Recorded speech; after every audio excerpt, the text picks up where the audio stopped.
त्योहारों का है यह राजा, 5 दिनों तक मनाया जाता।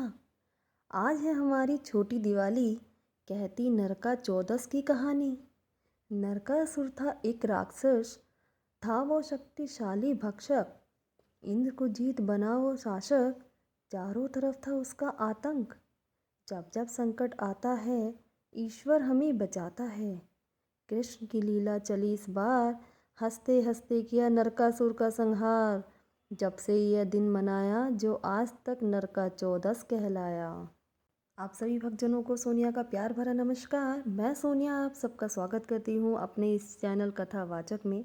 जी हाँ, ये जो मैंने कविता सुनाई ये थी छोटी दिवाली के लिए, जिसे हम नरका चौदस भी कहते हैं। तो आइए जानते हैं कि ये नरका चौदस क्यों कहलाती है छोटी दिवाली। इसके लिए 2 कहानियाँ प्रचलित है, तो मैं पहली सुनाने जाती हूँ आपको।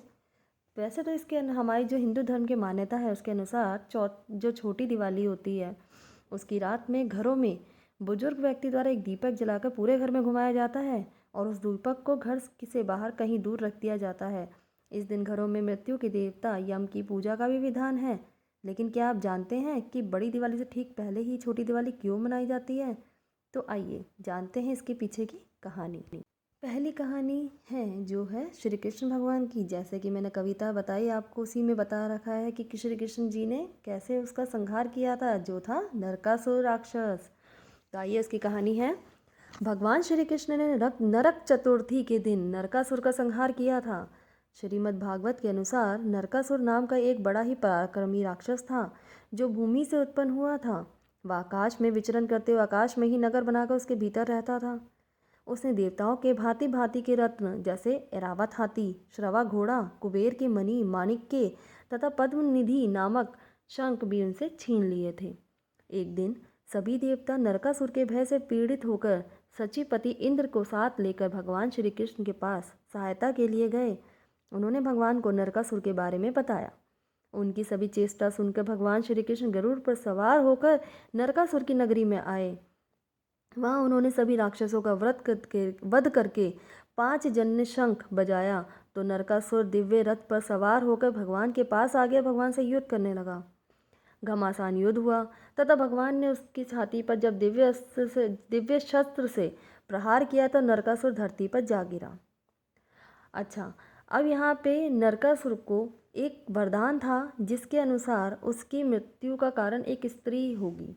तो इसमें भगवान जो श्री कृष्ण थे, उन्होंने इसमें अपना जो सारथी बनाया था वो अपनी पत्नी सत्यभामा को बनाया था, क्योंकि एक स्त्री के हाथों के द्वारा ही उस नरकासुर का वध हो सकता था। तो उन्होंने सत्यभामा की सहायता लेकर नरकासुर को मारा था, मतलब उसका वध किया था। अब जब नरकासुर धरती पर गिर पड़ा श्री कृष्ण जी के प्रहार से, तो जो भूमि थी, भूमि से पैदा हुआ था तो भूमि तो उसकी माता हुई। तो भूमि की प्रार्थना पर भगवान श्री कृष्ण नरकासुर के निकट गए तथा उसे वर मांगने को कहा। तब नरकासुर ने कहा कि जो मनुष्य मेरी मृत्यु के दिन मांगलिक स्नान करेगा उसे कभी नरक यातना नहीं मिलेगी। भगवान ने विभिन्न राजाओं की जो 16,000 कन्याओं को नरकासुर की कैद से रिहा भी कराया था। नरकासुर के मारे जाने की खुशी में दिवाली से एक दिन पहले इसलिए नरक चतुर्दशी यानी छोटी दिवाली मनाई जाती है। ये तो है हमारी पहली कथा। आइए अब हम जानते हैं दूसरी कथा। एक बार रतिदेव नाम के राजा थे। उन्होंने अपने जीवन में कोई पाप नहीं किया था, लेकिन एक दिन उनके समक्ष यमदूत आ खड़े हो गए। यमदूत को सामने देख राजा अचंभित हुए और बोले, मैंने तो कोई पाप नहीं किया, फिर भी क्या मुझे नरक जाना होगा? यह सुनकर यमदूत ने कहा कि हे राजन, एक बार आपके द्वार से एक ब्राह्मण भूखा लौट गया था, यह उसी पाप का फल है। यह सुनकर राजा ने प्रायश्चित करने के लिए यमदूत से 1 वर्ष का समय मांगा। यमदूतों ने राजा को 1 वर्ष का समय दे दिया। राजा ऋषियों के पास पहुँचे और उन्हें सारी कहानी सुनाकर अपनी इस दुविधा से मुक्ति का उपाय पूछा। तब ऋषि ने उन्हें बताया कि कार्तिक मास में कृष्ण पक्ष की चतुर्दशी को व्रत करें और ब्राह्मणों को भोजन करवाएं। राजा ने ऋषि की आज्ञा अनुसार वैसा ही किया और पाप मुक्त हो गए। इसके पश्चात उन्हें विष्णुलोक में स्थान प्राप्त हुआ। उस दिन से पाप और नरक से मुक्ति हेतु कार्तिक चतुर्दशी के दिन व्रत और दीप जलाने का प्रचलन हो गया। अब बहुत ही ज़रूरी बात, इसे अगर आप करेंगे तो बहुत अच्छा रहता है हमारे पूरे परिवार के लिए, और हमारे लिए तो रहता ही रहता है, मतलब जो भी इस चीज़ को करता है उसके लिए तो अच्छा रहता ही है। नरक चतुर्दशी मतलब छोटी दिवाली का संबंध स्वच्छता से भी है।